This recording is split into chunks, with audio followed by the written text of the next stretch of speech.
depending on what we have used as a follow-up, anything from 100 to 140 pounds a hectare. So it's a lot of money, but we kind of have to spend that.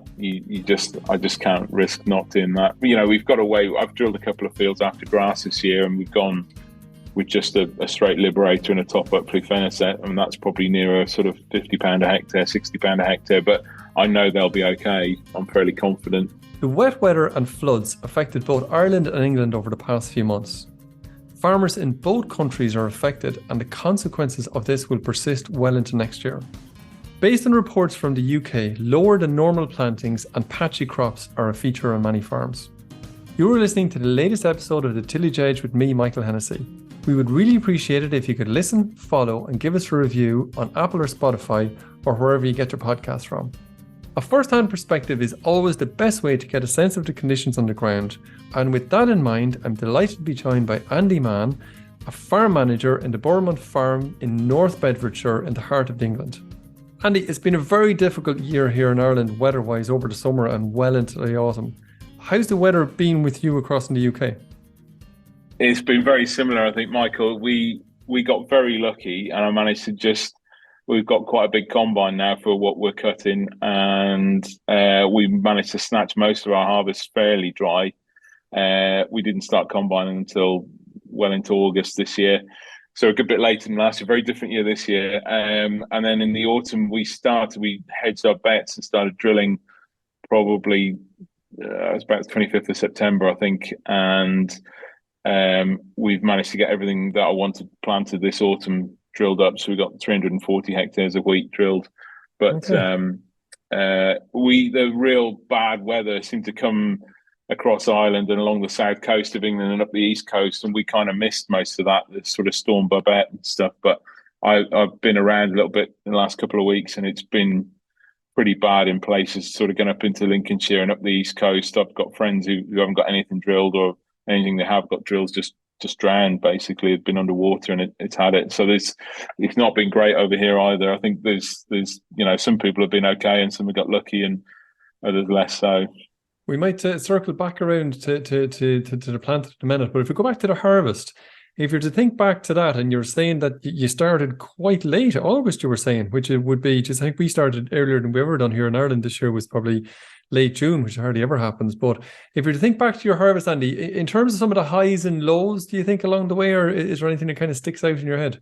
Again, a mixed bag with harvest. I mean, we didn't have any winter barley or winter oilseed rape, so we were winter wheat's our first crop anyway. So, and again, mixed bag really. Where we got poor drainage, with very wet winter over here last year, and a lot of the crops went backwards. And that early spring was very wet as well for us. March was very wet, so a lot of the wheat went backwards rapidly over that. They established well last autumn and then went backwards, and they never really recovered some of our fields.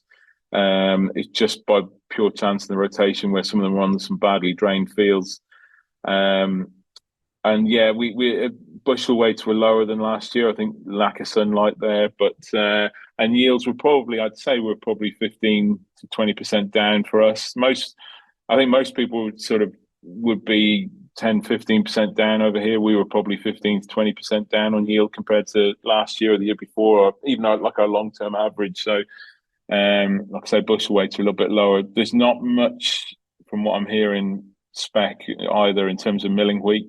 I think milling premiums are really good. There's anything sort of 60 quid a tonne milling premiums floating about at the moment, and it's in demand. But there's a lot of feed wheat about over here that there's not really homes for it at the moment. So the prices aren't very exciting. But yeah, harvest was okay. But like I say, highs, I suppose we had some good fields of Dawson after spring oats that sort of did 11 tonne a hectare, and then fields that were full of blackgrass and poorly drained that were probably near 6 tonne a hectare. So quite a wide range of yields this year. And was it a case, Andy, on those wetter fields that there was kind of bare patches that they were kind of scalded out of it, or the crop just didn't perform overall? I think, yeah, it thinned out. And of course, blackgrass is a bit of a boggy plant, and it likes the wet weather, and with huge flush of spring blackgrass. I think I might have covered that in one of the other podcasts last spring, but huge flush of spring blackgrass, and that competes well with the crop. And that, I always think if you've got bad blackgrass, you'll lose probably 2 ton a hectare, off your wheat crop. So it was a perfect storm, I think, in terms of bad yield or last year.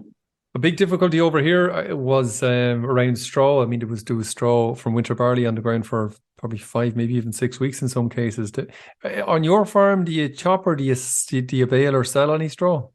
We chop everything. We're not. Okay. There's not. I've got 2 dairy farms locally that was 3 dairy farms locally, but that's about the only livestock in the area, and a few sheep floating about. But it's mostly an arable area, and with a catchy harvest as well. There's a guy who does horse bedding and stuff like that. He was after straw, but with a catchy harvest, he wasn't paying enough. And to be honest, we just chop everything. We used to, when we grew winter barley years ago, we used to sell that, but I tend to chop all the straw anyway now. Okay. So given the last year that's kind of gone out, is there any focus more or less based on those results in terms of what you're going to do in the next year, or do you pretty much have a plan going from year to year in terms of your rotation and that kind of thing? And if everything goes to plan in terms of the weather, well, that's the process I'm going to go with. I mean, we don't tend to have too much of a fixed rotation. We try and grow 50% of the arable area in wheat, whatever happens. So whether that's first wheat or second wheat, usually that would be 3/4 first wheat and 1/4 second wheat. Winter beans and spring oats have been our break crops. We've tried spring linseed, we've tried spring peas, not particularly successfully. So that's the sort of, we fit the rotation in around that. One big thing I suppose we have decided to drop winter beans because they didn't perform at all this year. They didn't perform last year, and I'm just, I just seem to be throwing good money after bad trying to grow beans. The last decent crop of beans I had was probably 2018. We didn't grow them for a year or two. After 2019 was very wet here, and 2020. But I've tried growing beans the last 3 years, just not very successfully. And so we're putting that ground that would be winter beans rather, into stewardship, into environmental stewardship. So there's a new SFI over here, the Sustainable Farming Incentive. You can sign up. It's sort of a rolling start date. And then one of the options there is a legume fallow, which pays £593 a hectare. And you basically, it's fairly free and easy. I think I'm within the rules from what I've seen and asked about. So we'll put basically a summer cover crop in as early as we can in the spring, and run that through to the autumn till we plant winter wheat in, and that'll be our break crop. And I have played around with summer cover crops, and we've had some really, really good wheat yields after that. So it'll still be a legume, but it'll be a legume with probably 12 other species in there in the cover crop, and that you get that bit of nitrogen, you get a good chance to get on top of blackgrass as well, and Sure. you get a nice cover crop to drill into, which suits our system really well. So that's probably the big change that we're going to grow. Stop growing beans and. And is that, it's just as a matter of interest from that stewardship scheme bit you're talking about there, is that only a yearly based thing you can put in there, and you can go to another spot of your farm next year, or give up altogether next year? It's just a year by year kind of basis. You just apply for it, you get into it. It's actually, we're in the pilot SFI scheme. I've got part of the farm in a pilot, and I wasn't too excited about it, if I'm honest. It wasn't paying a lot, and the options weren't great. They've bandied it around a lot, and actually for somebody who farms along my lines, it really suits me. It's very flexible. You sign up for a 3-year agreement. They're quarterly payment dates. The option, you pick the options you want to sign up to. So I've signed up to £45 a hectare for no insecticides, £55 a hectare for a companion crop with a winter cereal. So we'll probably put something like linseed down or clover down with our when we're drilling, and what makes it, and what doesn't. Or if it becomes a problem, you can take it out in the spring. It's only got to be in over that winter. We've also got this cover crop options and stuff as well. So it's quite a flexible scheme, and you can rotate it around the farm. Or some of the options like herbal lays or that legume fallow, you can leave it in place for a number of years if you want to. So it's actually as I've got into it, and the application process is quite straightforward, I think it'll be okay. It'll suit us very well. So it sounds almost like a scheme that was kind of almost designed, like you say, for yourself in terms of the kind of the regen ag kind of a process, if you I like, think, or yeah, I wouldn't disagree with that, Michael. I think some of the more conventional farmers over here aren't particularly enamored with it, but okay. for me, it ticks a lot of boxes and just basically means we can get paid for doing what we were doing anyway, sort of thing. Well, that's the ideal scheme. Yeah, Whatever goes yeah, on. So you said that you got on well planting your winter crops. You have 340 hectares in, I think is what you said. yeah. And just to remind us just a little bit around your process around just sort of post harvest. You're using a horizon disc, which is kind of a direct drill type system. You might just remind us when the combine rolls out of the field, kind of what happens between then and the winter crop going in afterwards. Very little, really, to be honest. We're quite lazy, I suppose. We usually, as soon, if we get breaks in combine and we're drilling cover crops prior to spring cropping, so prior to spring oats, and once we got that done, if there's any remedial cultivations, we've got a balisite carrier, so only a very shallow disc machine and a mold drainer. They're the two sort of cultivation equipment we've got, I suppose. And we don't tend to, if we don't need to, we don't go near the fields. I've found the more we do, the more we need to do, sort of thing on the cultivation cycle, and the less we do, the less we need to do, if that makes sense. We're seeing very good establishment on our headlands. People always say, "Oh, you must subsoil your headlands," but actually, we're seeing really good establishment in our headlands, and they're yielding just as well. So we don't tend to touch the fields unless we need to. There's a couple of tram lines that we cultivated out, and where we've done drainage. We drained a couple of fields not last summer, the summer before, and we've leveled those fields. So we've had to run the carrier a few times to get a bit of tilth and level those fields, and where we've mold drained as well. Unfortunately, I did order a new mold drainer in July, and it still hasn't been delivered actually. But I was hoping that would have been here, and we could have had most of September mold draining, because we really do need to catch up with drainage a bit on the farm. I think that the really dry summer last year broke up a lot of the mold drains on the farm. So I was hoping to get back on top of that. Unfortunately, that didn't happen. So yeah, we don't do a lot though. Is the answer to your question, really, Michael? Between combining and drilling. And can I just ask you a quick question as regards to weeds? And weeds will adapt to whatever system is there. In terms of broadleaf weeds, because we know you have, you mentioned already, you have blackgrass, which is kind of difficult enough in the best of times. But in terms of some of the broadleaf weeds, are any of those weeds that coming into the system that you didn't really see before, but now are starting to become a bit more of a challenge? No, the only broadleaf weeds aren't any worse, probably. Not really seeing any great issues on any broadleaf weeds. The only other weed is a grass weed, is brome. We're seeing more brome, and we have to use the herbicides accordingly, because we're not ploughing, I suppose. No great surprise where brome can be a bit of an issue, but I don't think that's certainly not getting away from us. And we still have good herbicide activity with against brome, but no, certainly broadleaf weeds aren't any more of a problem than they have been in the past. Okay, so you started planting then in I can't remember when you said it was in September. I presume you Yeah, it started. was about the 25th or 26th of September, I think we started. Yeah, and we sort of picked off the cleaner blackgrass fields. So anywhere where I felt we weren't going to have too much issue with blackgrass, we'd starting those fields. We made a steady start. We had a few, just trying to get it to flow through the drill. We put new metal on the drill and just getting this quite fine adjustment on the horizon between the seed boot and the disc. And we were a steady start, but once we got going, we were knocking out some good acres a day. And yeah, we.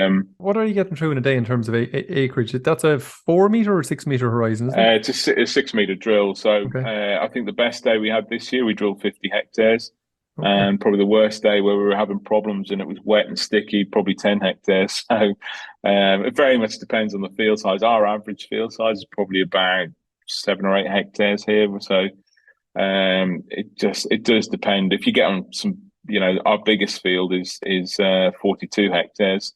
Our smallest field is 2.5 hectares. So Right, right, we've got okay. quite a range of field sizes. So yeah, a lot depends on where you're drilling, sort of thing, on the farm, as well as what output you can get. You mentioned wet conditions, and obviously the Horizon is a disc type drill rather than a coulter. Yeah. You might describe kind of what you're kind of worried about there in terms of those conditions. The drill will usually tell you, because it'll start to stick to the discs, and it'll stick to the gauge wheel. There's sort of like a gauge wheel that runs on the side that controls the depth a little bit. If you start to get mud building up on that, the drill will just, the discs stall, and then they start to drag through the soil, and you'll soon, you can, when you're drilling, you can see it. If you look back on your last pass, you can soon see it. They're not very forgiving in the wet. That's why we tend to start a little bit earlier drilling, perhaps, than other people, because it just goes so much better when it's dry. Or if you're into a big cover crop and you've got a bit of green material to drive on, it does go that bit better. But yeah, we are very sticky clay soils, high mag soils. So And if it starts to stick in that way you were talking about, you just have to stop. There's no adjustment. It's just, that's it. It's too wet. You may just go yeah, back you another you day. Is that kind of right? have to. I've got brave over the years now, and I'll just call it, like, we're better off. The cost of everything, pre-emergence herbicides and everything, and fertilizer, you just can't afford. It needs to go in well. I always think it's the old adage of well sown is half grown, sort of thing. That's, I'd sort of stick by that, I suppose. And given, I suppose, the very wet conditions that are there, there's probably two questions kind of come into my mind, and certainly here in Ireland, there's a huge pressure of slugs out there this year. How's that performing? Is there any issues at all in your place? Yeah, I was just talking to my a friend who's an agronomist before we came on the call here, and I haven't used slug pellets for 3 years now, and I've spent, I think, £45 a hectare on slug pellets this year. So All right, yeah, okay. Came out of we nowhere. said, yeah. I mean, we just haven't had a slug issue. I haven't really had to use them. But I could see, coming through September, we had, a fair bit.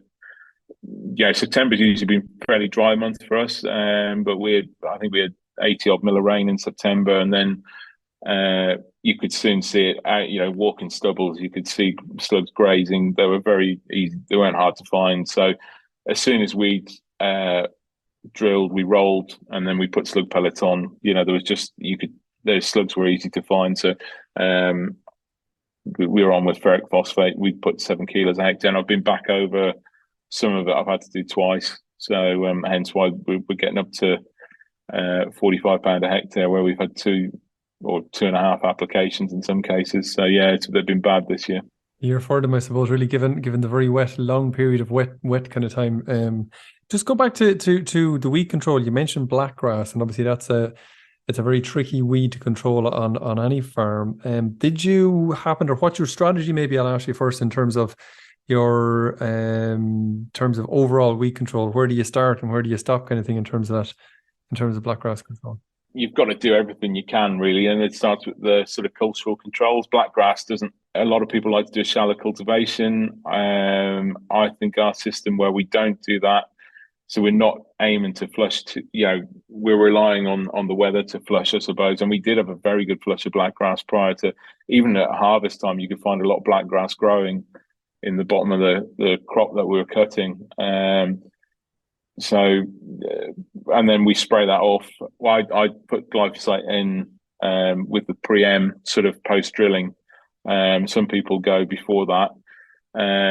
But also blackgrass doesn't really like being sat on the surface of the field, in amongst the stubble, predators, and its seed starts to rot when it's wet as well. So that's, to me, is how we go about it. And then a fairly robust pre-em. We sort of liberated Precluse this year as a pre-em, and then depending on the risk, following up, we've followed up with more flufenicet on quite a lot of it after that as well. Do you use Avidex? Yeah. We don't. We used it for 2 or 3 years. I might go back to it again. We haven't got an applicator anymore. I did have an applicator on my old drill, so we were using Avidex then. But I've followed up with Luxinum on some of it this year. So we've spent a fair bit of money, where we've gone with Precluse Liberator pre-em, and then following up with Luxinum Stomp. That's pretty punchy. But I felt I needed to do that in places. And obviously we've had a lot of wet weather since, and the crop it's okay, but I wouldn't say the wheat crop's enjoying having that much herbicide floating about in the system either. No. Or can you tell us, what sort of costs is that costing in terms of herbicide control? Depending on what we have used as a follow-up, anything from 100 to 140 pounds a hectare. So yeah, it's a lot of money, but we kind of have to spend that. I just can't risk not doing that. We've got away. I've drilled a couple of fields after grass this year, and we've gone with just a straight liberator and a top-up flufenicet, and that's probably nearer sort of £50 a hectare, £60 a hectare. But I know they'll be okay. I'm fairly confident. And do you have herbicide-resistant blackgrass? I presume maybe everybody does, but yeah. There's I don't think there's anybody that hasn't now, unfortunately. Okay. So some of the post-emerge, as in Pacifica, or some of those kind of ones, just really don't. Whatever you get pre-emerge, you get pre-emerge. Is that really it? I think basically you've got to go big on the pre-emergence herbicides and the sort of top up as well. Keep that early top up going, and that's the only. I think anything post-emergence doesn't really bring much to it now, unfortunately. So you've got to get that combination right. And some years, it might be drier years. Avidex has done better. Other years, less so. But I think I'm pretty happy so far with what I've seen. That I think the herbicides have worked very well because we've had that so much rain and so much moisture about. They've worked really well. Okay. So your crops are, generally speaking, looking pretty okay, even given all the wet. Probably there's, of the 340 hectares, 300 I'm pretty happy with at the moment from what I've seen.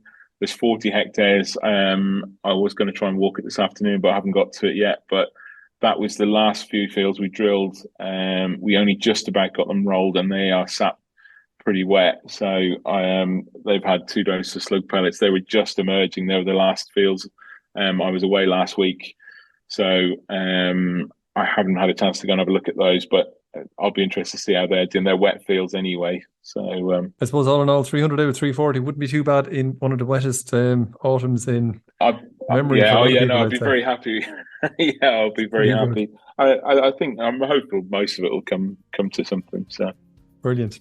Listen, Andy, it's been great to talk to you. We'll and hopefully it's a good spot to stop on, I suppose, in terms of an optimistic note. Things are going reasonably well, which is great. And look, we'll catch up with you again maybe in the new year to see how all the crops are progressing over the winter. So thanks very much again. That'd be great. No problem, Michael. We'll catch you soon. So that's it for this week, and a huge thanks to Andy for joining me on the show. Teagasc successfully ran the Grassweed Conference yesterday, and there was an excellent scientific and technical information delivered on the day.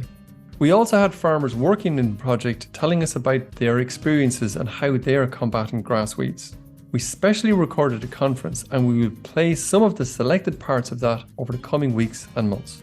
So finally, don't forget, if you enjoyed the podcast, then recommend it to a friend or colleague, and as always, rate, review and follow on Apple or Spotify so you never miss an episode.